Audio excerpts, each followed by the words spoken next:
Ko'chaga chiqishimdan oldin hozir sizlar bilan tarbiyaviy soat o'tamiz. Intervyuda ham aytgandim, hozir ham aytaman.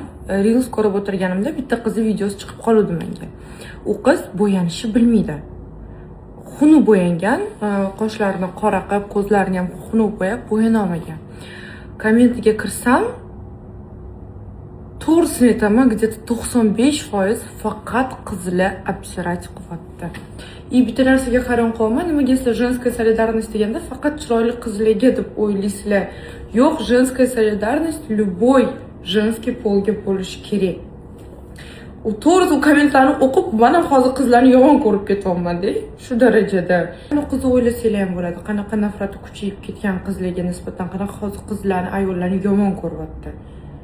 100 talik qizni samotsankasi baland bo'lgan, shunaqa даже bo'yana olmasa ham video qilib chiqqan.